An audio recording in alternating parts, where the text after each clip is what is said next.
অসম পুলিচৰ পৰীক্ষা ইতিমধ্যে অনুষ্ঠিত হৈ গ'ল। এতিয়া ল'ৰা ছোৱালীৰ মন মগজুত এটাই কথা, কাট অফ কিমান যাব, আমাৰ লিষ্টত নাম আহিব নে নাহে। যদিও লিষ্টত নাম নাহে, ছেকেণ্ড লিষ্ট আহিব পৰা কিবা চান্স আছে নেকি? নমস্কাৰ বন্ধুসকল, সকলোকে স্বাগতম জনাইছোঁ বিশ্বাসবন্ধু অতি গুৰুত্বপূৰ্ণ ভিডিঅ'লৈ। এটি গুৰুত্বপূৰ্ণ আপডেট লৈ আপোনালোকৰ মাজত পুনৰ উপস্থিত হৈছোঁ। যদি ভিডিঅ'টো ভাল পায় তেনেহ'লে লাইক কৰিব, কমেণ্ট কৰিব, চেনেলটো ছাবস্ক্ৰাইব কৰি দিব বুলি নাপাব। আমাৰ চেনেলৰ জৰিয়তে আপোনালোকে বিভিন্ন ধৰণৰ আপডেটসমূহৰ লগতে ইয়াতে প্ৰিপেৰেশ্যনবোৰ চলাব পাৰিব। এতিয়া আপোনালোকৰ পৰীক্ষাসমূহ অনুষ্ঠিত হৈ গ'ল অসম পুলিচৰ, আৰু বাকীবোৰ পৰীক্ষাৰ ৰিজাল্টসমূহ আপোনালোকে দিছে, আপোনালোকে গমে পাইছে। আপোনালোকৰ অসম পুলিচৰ যিটো ৱেবছাইট আছে তাতে আপোনালোকে গমে পাইছে, ঠিক আছে। এতিয়া পৰীক্ষা যিহেতু অনুষ্ঠিত হৈ গ'ল, সকলোৰে মনত মাথো এটাই কথা যে কাট অফ কিমান যাব, কাট অফ কিমান যাব। চাওক, আপোনালোকৰ বৰ্তমান যিটো পৰীক্ষা হৈ গৈছে, যিটো পৰীক্ষা আপোনাৰ ভাইভাৰ কাৰণে আপোনালোকক মাতিছিল, সেই পৰীক্ষাৰ অসম পুলিচৰ 1:5কে আপোনালোকৰ মাতিছিল, ঠিক আছে। ঠিক তেনেকৈ আপোনালোকৰ 1:5কৈ আপোনালোকে মাতিছিল। ঠিক তেনেকৈ আপোনালোকৰ ৰিটেন টেষ্ট হৈছে আছাম পুলিচৰ ABAB 1:5কে। তাৰপিছত আপোনালোকৰ যেতিয়া ভাইভা হ'ব তেতিয়া 1:2কে আপোনালোকৰ হ'ব পাৰে। এতিয়া মেইন কথাটো হ'ল আপোনালোকৰ কুৱেশ্যন পেপাৰখন কিমান ইজি আছিল বা কিমান টান আছিল, ঠিক আছে।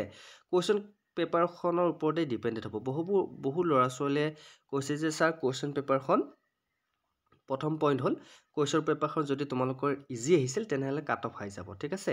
কুৱেশ্যন পেপাৰখন যদি তোমালোকৰ ইজি হৈছে তেনেহ'লে কাট অফ হাই যাব, আৰু কুৱেশ্যন পেপাৰখন যদি তোমালোকৰ টান হৈছে তেনেহ'লে কাট অফ ল' যাব। এইটো আমি সকলোৱে জানো, ঠিক আছে। এতিয়া কাট অফ মাৰ্কৰ লগত তোমালোকৰ অসম পুলিচৰ এটি কথা নিৰ্ধাৰিত হৈছে যে তোমালোকৰ কাট অফবোৰ ডিষ্ট্ৰিক্ট ৱাইজ হ'ব। এতিয়া ধৰা হ'ল তোমালোকৰ তুমি যদি ডিব্ৰুগড় জিলাত পৰিছা, ডিব্ৰুগড় জিলাত তোমালোকৰ ল'ৰা ছোৱালীয়ে গোটেই ডিষ্ট্ৰিক্টখনত কিমানজন ল'ৰা ছোৱালীয়ে ভালকৈ কৰিব পাৰিছে এক্সামটো, ঠিক আছে, কিমানজন ল'ৰা ছোৱালীয়ে এক্সাম দিব পাৰিছে, সেই ওপৰতে তোমালোকৰ কাট অফটো হ'ব। কাট অফৰ অফিচিয়েল ইতিমধ্যে ইমান টেনশ্যন ল'ব নালাগে, অফিচিয়েল আপডেট অতি সোনকালে আহিব। তথাপিও আছাম পুলিচ কনষ্টেবল পেটৰ মই কাট অফ কেইটা কৈ দিছোঁ, তোমালোকে মনত ৰাখিবা। ডিষ্ট্ৰিক্ট ৱাইজ মই কাট অফ কেইটা কৈ দিছোঁ। আছাম পুলিচৰ যি পেট টেষ্ট অনুষ্ঠিত হৈ গৈছিল কনষ্টেবলৰ, গতিকে এডিশ্যনেল ৰিজাল্টৰ মই কাট অফটো কৈ দিছোঁ। চ' এডিশ্যনেল ৰিজাল্টৰ আপোনালোকৰ ডিষ্ট্ৰিক্ট ৱাইজ কাট অফ হ'ব। বজালী জিলাৰ কাট অফ হৈছে তোমালোকৰ, মনত ৰাখিবা, বজালী জিলাৰ কাট অফ হৈছে তোমালোকৰ 32.47, ঠিক আছে। এইটো আছাম পুলিচৰ পেড টেষ্টৰ কাট অফ আনৰিজাৰ্ভ মেলৰ কাৰণে, আৰু আনৰিজাৰ্ভ ফিমেলৰ কাৰণে কাট অফ হৈছে 31। গতিকে এইটো কনষ্টেবল পেড টেষ্টৰ কাৰণে, ঠিক আছে, এডিশ্যনেল ৰিজাল্ট যি এডিশ্যনেল ৰিজাল্ট দিছে। চ' তোমালোকৰ কাট অফ সিমানেই যাব, 35, 37 কাট অফ যাব। তাৰ ওপৰত তোমালোকৰ কাট অফ নাযায়, তোমালোকে টেনশ্যন নল'বা। 35ও নাযায়, 33, 34 যাব ডিষ্ট্ৰিক্ট ৱাইজ। এইটো কথা মই মেইন কৰিছোঁ। মই কাট অফৰ লিষ্টখন মই তোমালোক দি দিম, তোমালোকে চাই ল'ব বাৰু। এতিয়া আছাম পুলিচৰ কনষ্টেবল যিটো ABABৰ কাট অফটো, সেইটো কাট অফটো তোমালোক মই ডিষ্ট্ৰিক্ট ৱাইজ এটা আনুমানিক দি দিছোঁ, তোমালোকে মনত ৰাখিবা। মই কৈ আছোঁ ক'ত কেনেকৈ কাট অফ যাব পাৰে ডিষ্ট্ৰিক্ট ৱাইজ দেই, মই তোমালোক কৈ দিছোঁ। হয়তো ইয়াতকৈ তলতো যাব পাৰে, ইয়াতকৈ ওপৰতো যাব পাৰে, কিন্তু ওপৰত নাযায়, মই সেইটো তোমালোক কৈয়ে দিছোঁ। চ' তোমালোকক মই কাট অফখিনি দি দিছোঁ।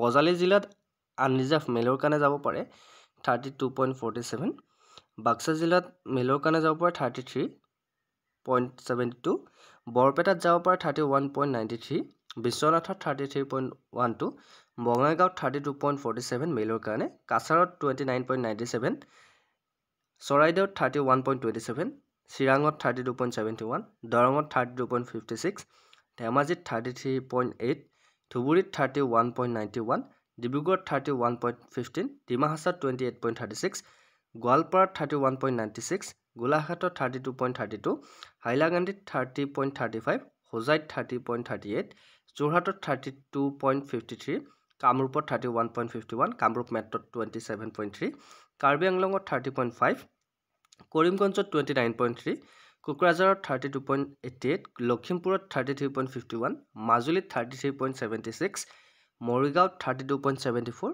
নগাঁৱত 31.42, নলবাৰীত 32.41, শিৱসাগৰত 32.65, শোণিতপুৰত 31.54, চাউথ চালমাৰত 32.11, তামোলপুৰত 34.08, তিনিচুকীয়াত 31.32, ওদালগুৰিত 32.96, আৰু ৱেষ্ট কাৰ্বি আংলঙত 30.12। এইখিনি মেলৰ কাৰণে মই কাট অফটো কৈ দিছোঁ।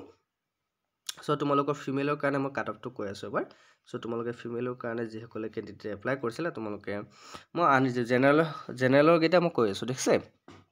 বজালী জিলাত 31.01, বাক্সাত 32.25 ফিমেলৰ কাৰণে, বৰপেটাত 25.95, বিশ্বনাথত 32.86, বঙাইগাঁৱত 30.5, কাছাৰত 25.94, চৰাইদেউত 32.65, চিৰাঙত 30.9, দৰঙত 31.45 ফিমেল, ধেমাজিত 34.3, ধুবুৰীত 26.16, ডিব্ৰুগড়ত 30.71, ডিমা হাছাওত 24.98, গোৱালপাৰাত 31.35, গোলাঘাটত 33.4, হাইলাকান্দিত 24.21, হোজাইত 28.16, যোৰহাটত 32.88, কামৰূপত 29.34, কামৰূপ মেট্ৰত 25.89, কাৰ্বি আংলঙত 26.65, কৰিমগঞ্জত 25.23, কোকৰাঝাৰত 30.52, লখিমপুৰত 30.9, মাজুলীত 34.54 ফিমেলৰ, মৰিগাঁৱত 32.2, নগাঁৱত 29.76, নলবাৰীত 28.39, শিৱসাগৰত 32.5, শোণিতপুৰত 28.64, চাউথ খালমাৰত 20.68, তামোলপুৰত 33.13, তিনিচুকীয়াত 32.5, ওদালগুৰিত 31.8 আৰু ৱেষ্ট কাৰ্বি আংলঙত 27.66। এইখিনি তোমালোকৰ কাট অফ যাব পাৰে, ইয়াতকৈ আৰু ওপৰত নাযায়, তোমালোকে মনত ৰাখিবা, ঠিক আছে। চ' এইখিনি হৈছে অসম পুলিচৰ যিটো কনষ্টেবলৰ পৰীক্ষা হৈ গৈছে, সেই কনষ্টেবলৰ পৰীক্ষাটোৰ কাট অফ মই কৈ দিছোঁ। চ' আপোনালোকে ইয়াতকৈ আৰু ওপৰত কাট অফ নাযায়, টেনশ্যন ল'ব নালাগে। আৰু OBC MOBC এইখিনি তোমালোকে ছেমে থাকিব। চ' তোমালোকৰ 30 to 33, মিনিমাম 33, 30 ওপৰত কাট অফ কাৰো নাযায়। চ' তোমালোকে এইখিনি মনত ৰাখিবা, ঠিক আছে। 33, 34, হাইষ্ট 35, এইখিনি কাট অফ ধৰি থোৱা। এতিয়া মেইন কথাটো হৈছে তোমালোকৰ ছেকেণ্ড লিষ্ট আহিব পৰা চান্স আছে নেকি? বহুতে সুধিছে ছাৰ ছেকেণ্ড লিষ্ট আহিব নেকি? যিহেতু পৰীক্ষা আৰু এটা অনুষ্ঠিত হৈ গৈছে 6 তাৰিখে, যিটো এবি পৰীক্ষাৰ আগত SI পৰীক্ষা হৈ গৈছে। গতিকে ছেকেণ্ড লিষ্টৰ মই কৈছোঁ, আপোনালোকে হয়তো বহুতে ছেকেণ্ড লিষ্টৰ কথা কৈ দিব। ছেকেণ্ড লিষ্টৰ এতিয়ালৈকে কোনো ধৰণৰ চান্স নাই, কিয়নো তোমালোকৰ 1:5কে তোমালোকৰ ৰিটেনত মাতিছে। গতিকে 1:5কে যদি তোমালোকৰ ৰিটেনত মাতিছে, তেনেহ'লে তোমালোকে ছেকেণ্ড লিষ্ট অহাৰ ইয়াতে চান্সেই নাই। কাৰণ তোমালোকে ইয়াতে অলৰেডি তেওঁলোকে নাম্বাৰবোৰ কাউণ্ট কৰি দিছে। যদি তেওঁলোকে ছেকেণ্ড লিষ্ট দিয়াৰ কথা মাথা মাৰিলে হয়, তেওঁলোকে 1:5কে নামাতিলে হয়, ঠিক আছে। চ' 1:5কে তোমালোকৰ মাতিছে, তাৰপিছত 1:2কে তোমালোকৰ ভাইভেল হৈছে বা বেলেগ টেষ্ট হৈছে। গতিকে ইয়াতে ছেকেণ্ড লিষ্টৰ কথা এতিয়ালৈকে তেওঁলোক উল্লেখ কৰা নাই, কিন্তু এখন নটিচ তেওঁলোকে SLPৰ ৱেবছাইটত দি থৈ দিছে। সেই নটিচখনত সেইখন ছেকেণ্ড লিষ্ট নহয়, সেইখন আগৰ লিষ্টখনেই পুনৰ ৰিপিট কৰি অকণমান কিবা মডিফাই কৰি কেনে দি দিছে, ঠিক আছে। চ' ইতিমধ্যে ছেকেণ্ড লিষ্টৰ কথা উল্লেখ কৰা নাই, যদি উল্লেখ কৰে আপোনালোকক নিশ্চয় কম। গতিকে ছেকেণ্ড লিষ্ট অহাৰ চান্স খুবেই কম। তথাপিও আপোনালোকে ধৰি থৈ দিব পাৰে, যদি কিবা এটা কাৰণত যদি কণা লাগি কেনে ছেকেণ্ড লিষ্ট আহে, তেনেহ'লে ভাল কথা, ঠিক আছে। চ' কাট অফৰ সন্দৰ্ভত বহুতৰ মনত ডাউট হৈ আছিল, গতিকে কাট অফ 35ৰ ওপৰত তোমালোকৰ নাযায়। চ' 35 তোমালোকে ধৰি থৈ দিয়া। মই অলৰেডি ক'ত কেনে কিমান ডিষ্ট্ৰিক্ট ৱাইজ তোমালোকৰ কাট অফ হ'ব। ধৰা হ'ল তোমালোকৰ ডিষ্ট্ৰিক্ট কোনে কিমান, মোক কমেণ্ট কৰিবা কমেণ্ট বক্সত, যে ধৰা হ'ল তুমি কোন ডিষ্ট্ৰিক্টৰ। তুমি নিজৰ কুৱেশ্যন পেপাৰখন এনালাইজ কৰিবা। কুৱেশ্যন পেপাৰখন এনালাইজ কৰি তুমি কিমান নম্বৰ পোৱা, প্ৰত্যেকে যদি নিজৰ নিজৰ নম্বৰবোৰ যদি হিচাপ কৰি কেনে তোমালোকে এনালাইজ কৰিব পৰা ডিষ্ট্ৰিক্ট ৱাইজ, ধৰা হ'ল তুমি দৰং ডিষ্ট্ৰিক্টত পঢ়ি আছা। দৰং ডিষ্ট্ৰিক্টৰ কিমানজন ল'ৰা ছোৱালীয়ে তাতে পৰীক্ষা দিলে এবাৰ। ধৰা হ'ল দৰং ডিষ্ট্ৰিক্টত 400জন ল'ৰা ছোৱালীয়ে পৰীক্ষা দিলে। তাৰে 400জনৰ পৰীক্ষা দিলে, তাৰে ধৰা হ'ল 300জন পৰীক্ষা দিব গ'ল, 100জন পৰীক্ষা দিব নগ'ল, ঠিক আছে। চ' 300জনে পৰীক্ষা দিব গ'ল। এতিয়া 300জনৰ ভিতৰত কুৱেশ্যন পেপাৰখন বহুত টান আহিছে। এতিয়া কুৱেশ্যন পেপাৰখন যিহেতু টান আহিছে, ডিষ্ট্ৰিক্ট ৱাইজ তোমালোকৰ কাট অফ চিলেকশ্যন হ'ব। অল অভাৰ অসম হিচাপে কাট অফটো চিলেক্ট হোৱা নাই অসম পুলিচৰ, সেইটো কাৰণে ভাল কথা। গতিকে district wise cut off select হ'ব।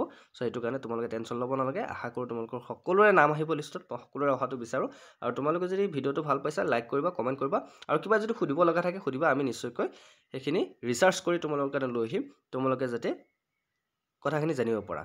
আৰু ইয়াতে মই তোমালোকক যাতে কথাখিনি ভইচ অভাৰ কৰি দিছোঁ, মই তোমালোকক অফিচিয়েলি যিখিনি আপডেট আহিছে সেইখিনিয়ে দিছোঁ। চ' মোৰ ফেচটো দেখুওৱা নাই, তাৰ কাৰণে তোমালোকে আকৌ বেয়া নাপাবা, ছাৰে ফেচটো দেখুওৱা নাই। গতিকে যিখিনি কথা কৈছোঁ তোমালোকক গুৰুত্বপূৰ্ণ কথা শুনি লোৱা, আৰু যদি ভাল পোৱা চেনেলটো ছাবস্ক্ৰাইব কৰোঁ, ঠিক আছে। চ' আজিলৈ মানে অন্য ভিডিঅ'ত আকৌ লগ পোৱাৰ প্ৰতিশ্ৰুতি। জয় হিন্দ, জয় অসম।